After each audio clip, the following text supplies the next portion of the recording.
Welcome to Chapter 4, Estimating Potential Harm and Planning a Response. When estimating potential harm and planning a response, the first priority for responders is to ensure their own safety while operating at the scene. The next priorities addressed are protecting or reducing the threat to other lives, property, critical systems, and the environment. Information is gathered to get a clear picture of the incident as a whole, and appropriate protective actions are taken, including isolation of the hazard area, denial of entry, evacuation, or sheltering in place. Tactical control objectives include preventing further injury and controlling or contaminating the spread of the hazardous material. Response objectives should be measurable, flexible, and time sensitive. Selection and use of the chemical protective clothing may have the greatest direct impact on responders' health and safety. Respiratory protection is the defining element of PPE. Medical surveillance and decontamination plans are also part of an effective response. So, let's go ahead and dive into our objectives. Describe resources to determine the scope of a hazardous material incident. Describe how to report the size and scope of the incident. Identify protective actions. Identify skin contact hazards encountered at hazardous material incidences. And describe how to plan initial actions within the scope of the awareness personnel. Describe the potential for secondary attack and devices. Identify the purpose, advantages, and limitations of the following items. And this pretty much is looking at your personal protective equipment here, gang. Street clothing and work uniform, structural firefighting protective clothing, high temperature protective clothing, and chemical protective clothing and equipment. Finally, for our last awareness level objective is discuss the levels of hazardous material personal protective equipment. Now on to the operations level. First, describe how to estimate the potential harm or the severity of a hazardous material in WMD incident. Describe resources to determine the scope of a hazardous material incident. Describe exposure protection. Describe resources available for determining the concentration of a release hazardous material. Identify skin contact hazards encountered at hazardous material incidences. Describe how to plan an initial response. Describe the potential for secondary attacks. And describe personal protective equipment used for hazardous material incidences, as well as the care and maintenance of PPE. Identify the purpose, advantage, and limitations of the following items. Structural firefighting gear, high temperature protective clothing, and chemical protective clothing. Discuss the importance of respiratory protection in a hazardous material incident.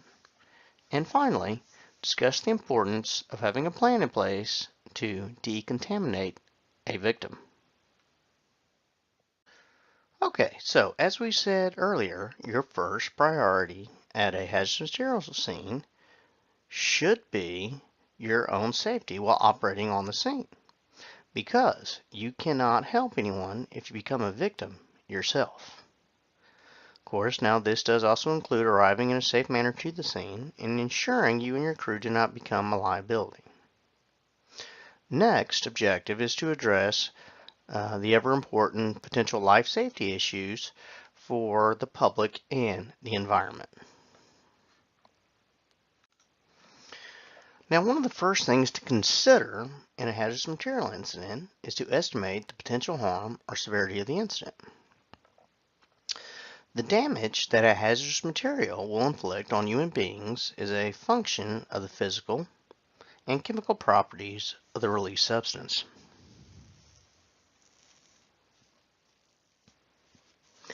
The following factors will affect the release parameters and the potential health effects of those exposed to the material.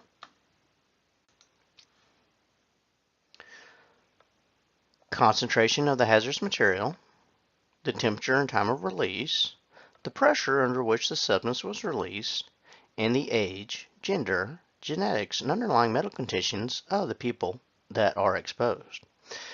And all this is directly proportionate into what chemical or material is being exposed or introduced, shall we say, to the environment. To note the degree of harm of a substance, responders need to have a basic understanding of common terms and definitions used in your reference sources. There are two main organizations that publish toxicology data used by responders. First is the American Conference for Governing Industrial Hygienists, ACGIH, and the second is OSHA, Occupational Safety and Health Administration. Now, when you're talking about these chemicals and the exposure, what they're referring to here is the threshold limit value. And that's basically what percentage of the population can be exposed to this and what kind of general issues they're going to have. This was established by the ACGIH.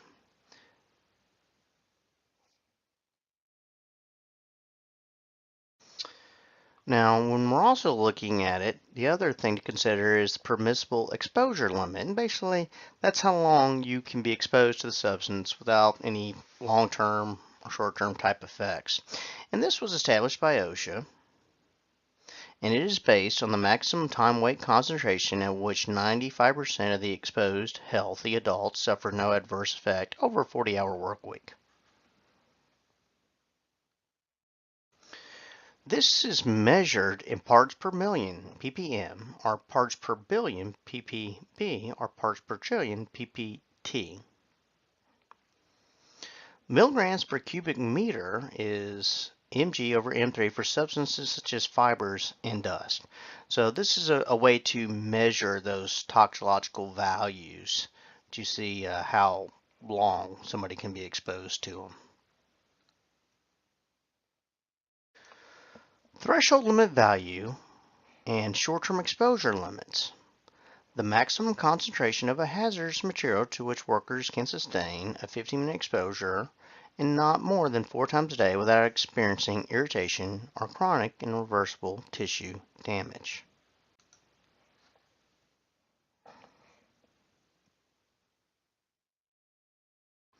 There should be a minimum 1-hour rest period between an exposure to this concentration.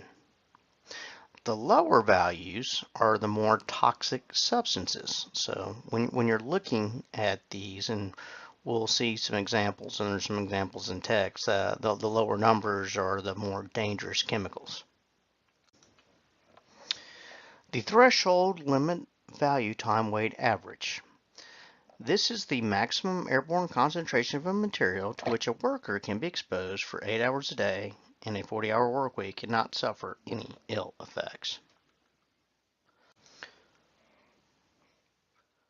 Threshold limit value ceiling. This is the maximum concentration of a hazardous material to which a worker should not be exposed even for an instant.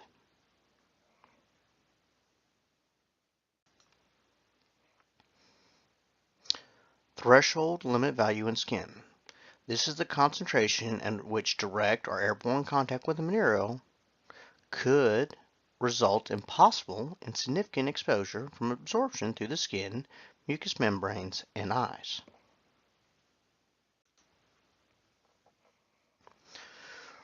Recommended exposure level. This is a value established by NIOSH that is comparable to OSHA permissible exposure limits and the threshold limit value time weight average. This measures the maximum time weight concentration of a material to which 95% of healthy adults can be exposed without suffering any adverse effects. And again, this is weighted over a 40-hour week. Now, Here's the big red letter one. If you see this, this should really definitely throw up your antennas. And this is immediate danger to life and health, often abbreviated as IDLH.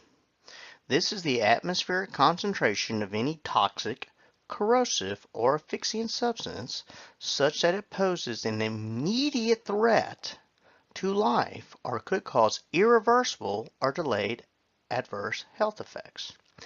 Individuals exposed to atmospheric concentration equal or higher than the IDLH value must, keyword here, must, use self-contained breathing apparatus, also known as an SCBA.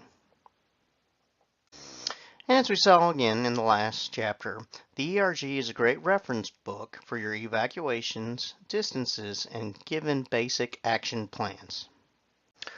So let's talk about exposures now. When considering the potential consequences of any hazardous material, the on-scene crew must consider how exposures might be affected. Now, exposures can include any people, property, structures, or environments that are subject to influence, damage, or injury as a result of contact with the hazardous material.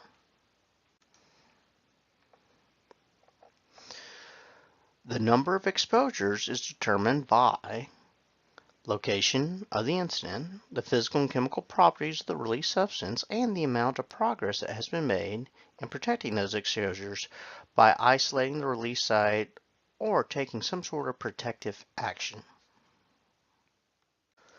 So one of our first actions at a hazardous materials scene should be to isolate the hazard area. Now, responders and civilians must be kept at a safe distance from the release site. Law enforcement officers may be posted a safe distance away to create this secure perimeter. If barrier tape is used, it must be backed up by human presence, because we know people will always go under it, go around just to see what is going on.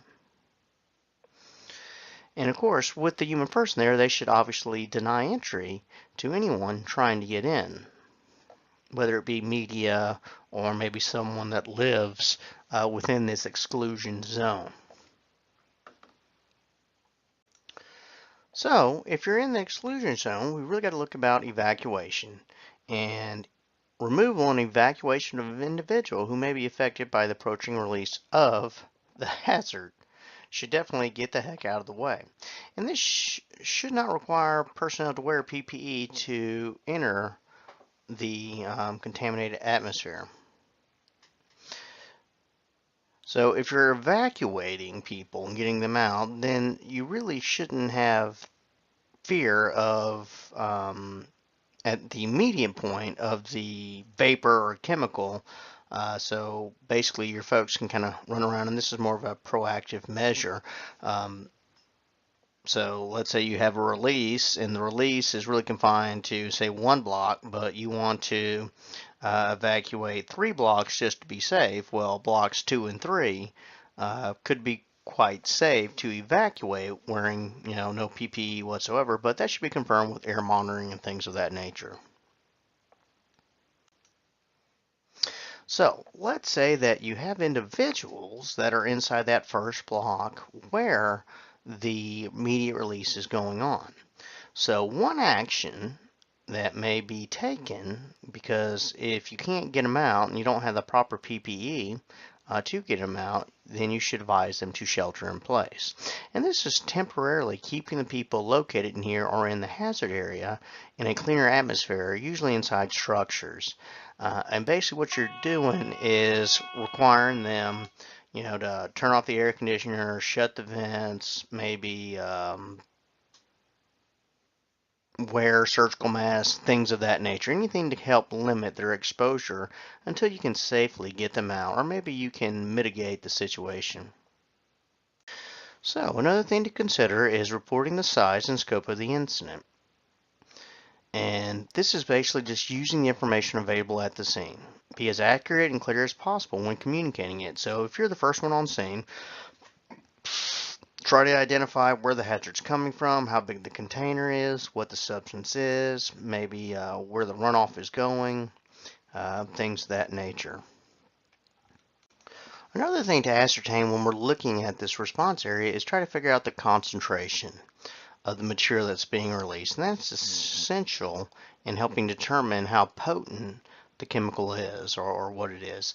And the concentration, very simple, is amount of solution in a given amount, is the amount of solute in a given amount of solution. Concentrated solutions contain large amounts of solute, and dilute solutions contain small amounts of solute. So that's like saying you've got a bottle of bleach, and then you pour that bottle of bleach into a bottle of water, and the concentration will dictate on how much solute is in there.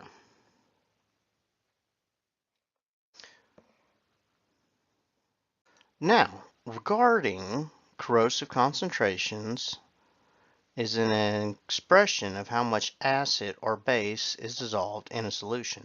So basically the strength refers to the degree of ionization that occurs in a solution.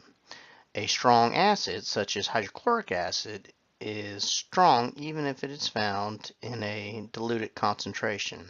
So to measure this in the field, responders can use litmus paper, also called pH. So essentially, you're checking the pH or the parts of hydrogen to see how acidic or how base something is. Now, if you are doing this, we really got to talk about skin contact hazards and make sure that you're properly protected. So responders should not rely on pain or irritation as a warning sign of absorption.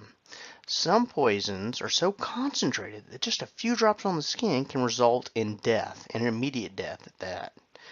And absorption is enhanced by abrasions, cuts, heat, and moisture. So anytime your pores are open, whether it be sweating, rain, water, or a cut in the skin, stuff's going to get in a whole lot quicker and easier.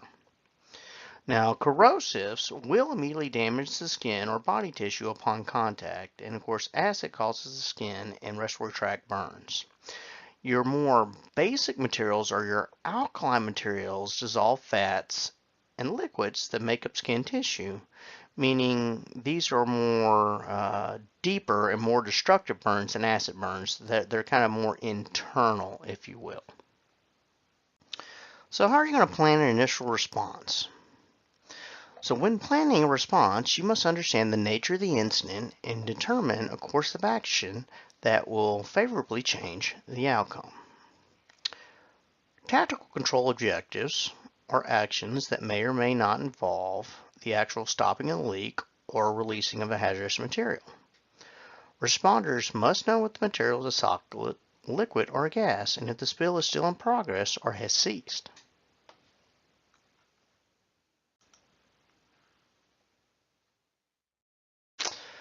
Your objectives, whatever they are, should be smart in nature, so simple, measurable, attainable, realistic in a time frame. And you may have several that may be developed. And the reason you have these objectives is so you can see, are you making progress? Are things getting done that, of course, you want to get done? Or do we need to relook at our tactics, meaning how we are going about doing this? Of course, with any terrorist event, you got to think about your secondary attacks and devices. So terrorists who want to injure your responding personnel with a secondary device or attack will typically make the initial attack very dramatic, very TV worthy to draw responders in close. So their goal is not really to kill folks, but to injure a lot of people. So you get plenty of first responders in there to try to help. And then once you have everybody in there, then you release your secondary device that kind of wipes everyone out. So here's some advice for dealing with secondary type of device. And of course, there's an acronym for everything in this text. So here's another one, so I apologize. So the acronym is EVADE, which is evaluate the scene for areas where secondary devices are likely to be placed. Don't get tunnel vision focusing on just the ooh, ah, and gore. Look around and see what is around you before entering. Visually scan the operating area before providing patient care. Avoid touching or moving anything that may conceal an explosive device. And designate and enforce scene control zones, meaning put a perimeter around and only let people in and out of that perimeter that need to be there. And of course, get the victims and responders out as quickly as possible, and keep all non-essential personnel out.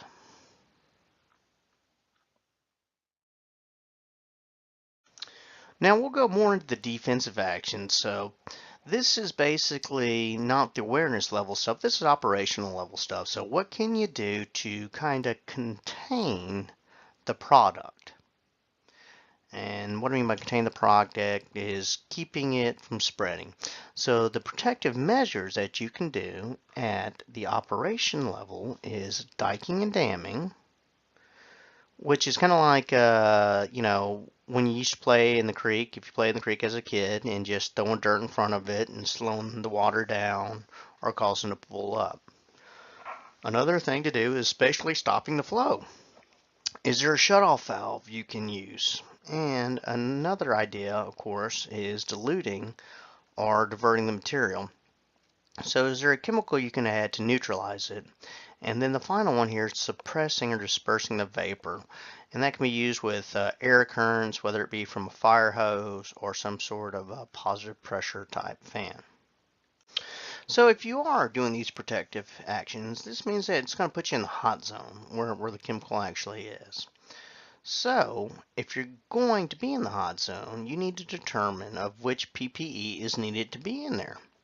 And the way to do that is look at what material is involved, look at the specific hazards they present, and look at the physical state of the material. Of course, selecting the appropriate PPE is the greatest thing you can do to help protect yourself. Now, NFPA publishes protective clothing standards for the performance of chemical protective garments. Basically, NFPA doesn't, certify it. It just says, hey, if you want to classify something as a level A suit, then it should provide, respiratory protection and chemical protection from these chemicals for X amount of time. And then you have other agencies like NIOSH that actually test samples of the equipment to ensure that it meets the standard, or UL Underwriters, another one.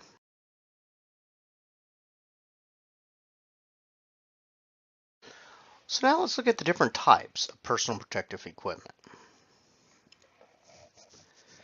You have basically street clothes and work uniforms. And when you're looking at this, work uniforms can prevent a nuisance powder from coming in direct contact with the skin.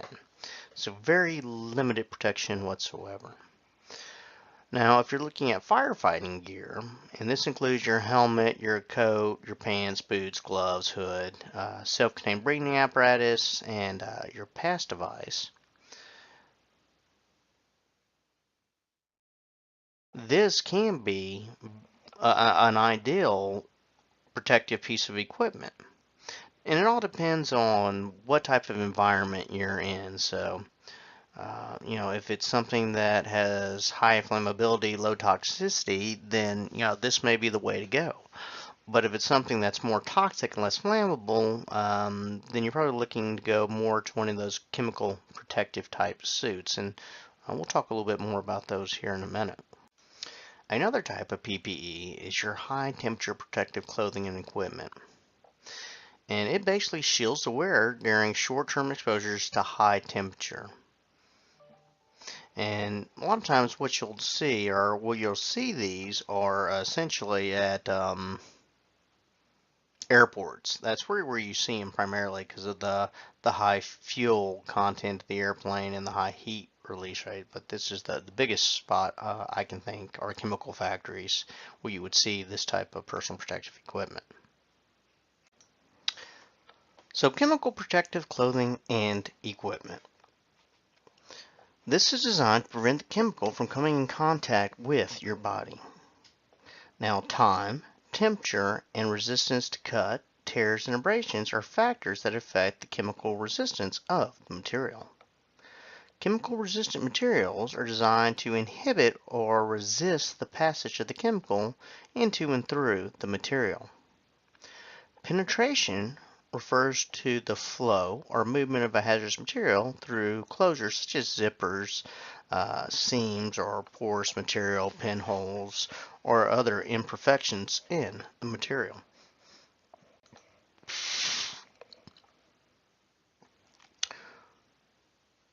Permeation is a process by which a hazardous chemical moves through a given material on a molecular level. Chemical protective clothing can be a single piece or multiple piece garment. It should provide vapor protective clothing, which offers full body protection from highly contaminated environments and requires that the wearer has some sort of supply air or respiratory protection while in them, because you're looking at something that's going to be completely airtight. It also should have liquid splash protective clothing, which protects the wearer from being chemically splashed. So when we're looking at our chemical protective clothing, they have different levels, level A through D. And A is the utmost tippy top of the scale, and D is the lowest. So let's look at A here. Level A is a full encapsulating garment that completely envelops both the wearer and the respiratory protection that they have. It should have gloves, boots, and some sort of communication equipment. This is used when hazardous materials require the highest level of protection for skin, eyes, and the respiratory tract. So recommended PPE for a level A ensemble should be some sort of supplied air or self-contained breathing apparatus, fully encapsulated vapor protection chemical resistant suit, as well as an inner and outer chemical resistant gloves, and chemical resistant safety boots and shoes. I hate to say this, but lack of a better term, what you're looking at here is like a body bag with a window in it. So that's kind of a consistency to think about of what these things look and feel like. Stepping down, now we have our level B. And this should have chemical protective clothing, boots, gloves, and an SCBA. This is used when the hazardous material requires a high level of respiratory protection, but not so much on the skin side of things. So when you're looking at recommendations for your level B ensemble, you should again have your SCBA or some sort of air supplying system, some chemical resistant clothing, inner and outer chemical resistant gloves, chemical resistant safety boots or shoes, and of course a radio as always. Stepping down again, we have our level C. And this is pretty much standard work clothing plus some sort of chemical protective clothing. It should have chemical resistant gloves and a form of respiratory protection. And this should typically be like an air purifying respirator or a powered air purifying respirator. So these are not really self-contained breathing apparatuses. That's more of your level B. This is like those cartridge filters that you see people wear. Now this should be used when airborne substance is known and its concentration is measured. The criteria for using the filters are met, and the skin and eye exposure is unlikely. So with this level C protection, you're having your filter respiratory air protection, some sort of light chemical resistant clothing, your resistant gloves, again boots and shoes, and of course a radio. Last but not least, we've got level D. So this is used when the atmosphere contains no other known hazards and when work function precludes splashes, immersions, or potential for unexposed or inhalation or contact with a hazardous level of chemicals. Make a long story short, level D is pretty much useless, in my opinion. It's used for nuisance contaminations only, like dust. It is never for sites where you should have some sort of respiratory or skin hazards. Basically, you're looking at your everyday wear, with the exception of you're throwing on maybe some coveralls, safety boots, safety glasses, and a hard hat. So this could be, depending on where you work, your everyday wear, especially if you're in the factory. So we talked about respiratory protection a little bit for your level A, B, and C. So let's dive in a little bit deeper in terms of this respiratory protection. So, of course, as always, NFPA 1994 sets the standard for a protective ensemble for first responders to your chemical, biological, radiological, and nuclear incidences. And it also talks about protective gear as well as respiratory requirements. So when you're looking at these different respiratory requirements, it's divided into classifications, and they have a class 2, 3, and 4. And if it's considered a class 2, it tells you what the classes are, but a class 2 is liquid splash garment performance with SCBA. 3 is liquid splash garment with those APRs, and 4 is the performance requirements for particles and liquid-borne viral protection. Translation, if it's a class 4 respiratory protection, you're looking at those cartridge filter masks.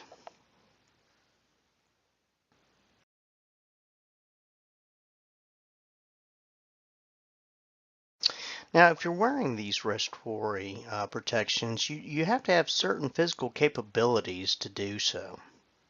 So a health and safety program should include pre-employment screenings and periodic medical exams and treatment plans for acute on-scene illnesses and injuries through record-keeping of elements of the program, and a mechanism to review the entire process.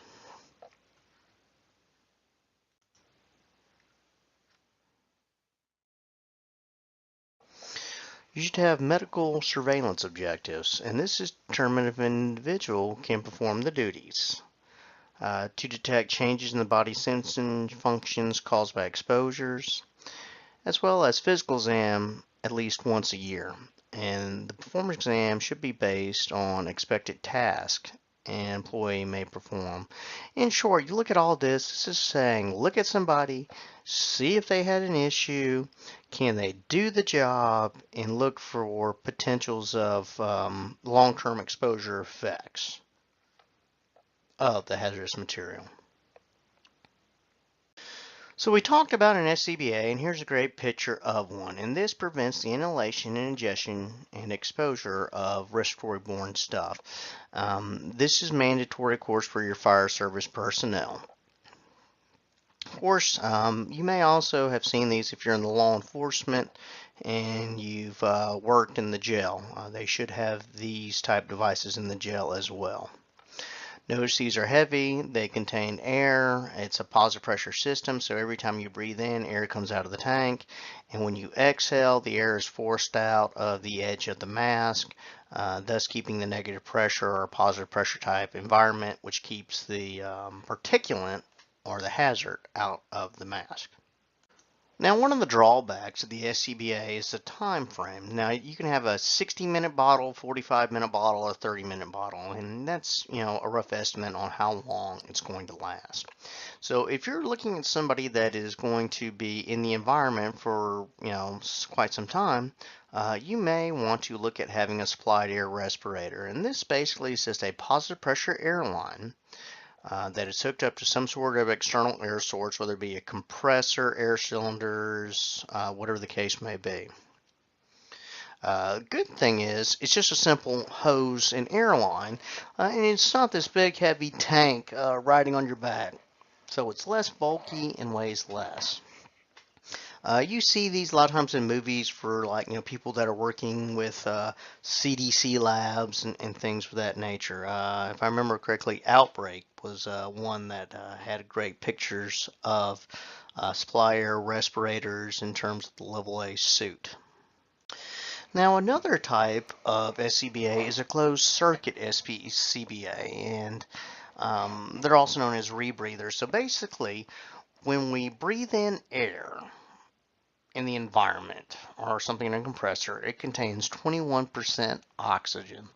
And when you exhale that air, your body's only using about 7%, so you're actually exhaling 14% oxygen. So in theory, you could breathe that another time or two. So in order to aid with that, um, these closed circuit SCBAs or rebreathers basically kind of scrub the air that's in there and help filter out the carbon dioxide so you can breathe it again and again. And this is something that you would use if you were working in an environment where you couldn't have the air hose and you were going to be in there for a minute, more long term, I should say.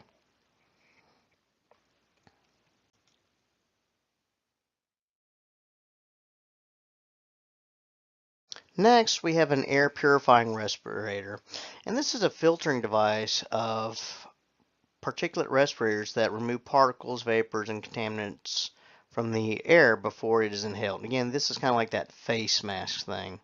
This should be worn only when the type and quantity of the contaminants are known and where there is enough oxygen already in the environment. So it's not an oxygen deprived environment.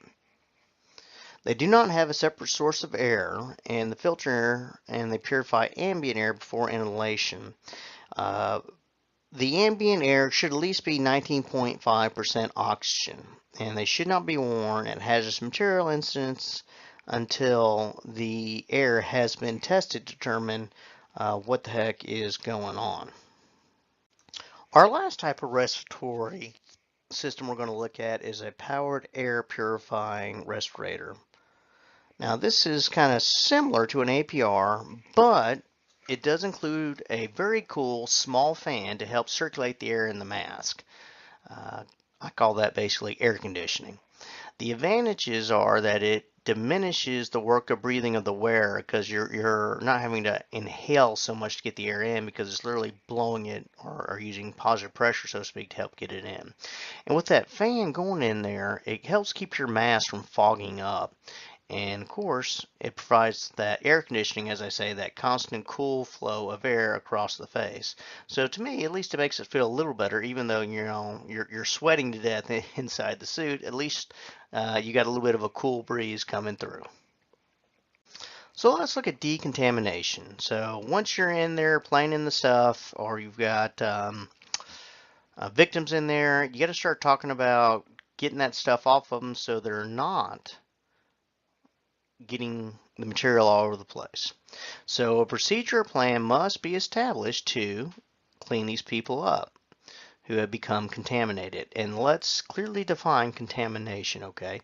Contamination is the process of transferring a hazardous material from its source to people, animals, the environment, or equipment that can act as a carrier.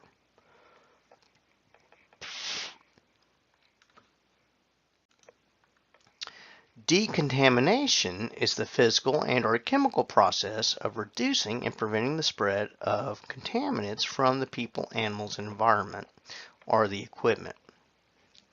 So essentially, these folks here are getting decontaminated, so wearing those level A suits. The guy holding the hose is down to like a level B suit. And basically they're kind of washing off any contaminants that may be on them. So the suit itself could be contaminated. However, the person inside is not because it did not come in direct contact with that individual. So, I kind of used this before, but a good analogy is, okay, you have a person, they're walking, they step in dog doo-doo, their shoe is contaminated. However, the individual is not because, it's on the shoe. And you take the shoe off, guess what? The person is not contaminated. However, if that person continues to walk around with that shoe that has the residual dog dew on it, then it's going to be doing what is known as secondary contamination or spreading that contaminant, in this case the dog poop, all over wherever they walk. So that's why you want to decontaminate or prevent that spread of the hazardous material. Okay, so now let's look at emergency decontamination. This is something that would take place if somebody had some sort of life-threatening something going on and they really needed a quick scrub down. This is not like people that are in a stadium and they all get pepper sprayed. Now, the pepper spray people would still need to go through this mass decon, and that's another thing we'll talk about here in another chapter. But let's say you had a few people that had asthma or something and they were pepper sprayed, so they needed emergency uh, care because they were allergic, breaking down, whatever the case may be. So the emergency decon process is basically quickly reducing and removing the bulk contaminants from a victim. Um, there's no real formal like in and out or control with it. This is just kind of getting the person out as quickly as possible, getting rid of their clothing because that's going to be, contaminated. Basically, you're, getting rid of everything. So they're in their birthday suit per se. And then you're hosing them down with copious amounts of water to try to rinse it out. And possibly, if you have it, maybe some soap or something of that nature. And then once they get treated and get to the hospital, they go through a more formal decon process.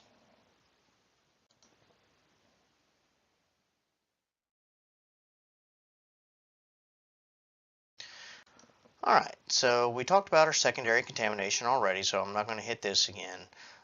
But that's basically looking at what they talk here is your warm zone where the product is, your control zones, or basically your corridors allowing people to get in and out, and keeping the material within that corridor or control zone. And again, we'll talk more about this later.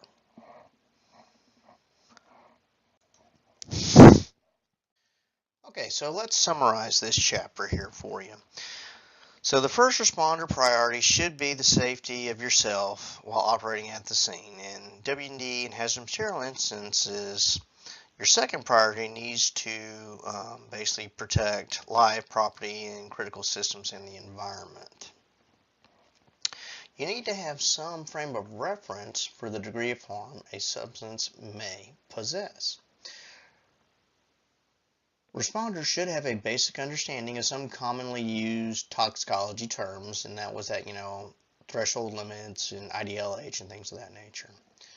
Now, you also need to gather information from detection and monitoring devices, bystanders, your reference sources, and the environment to obtain a clear picture of what is going on.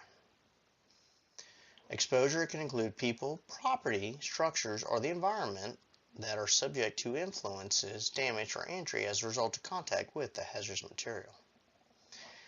Immediate protective actions include isolation of the hazard area, denial of entry, evacuation, and shelter in place.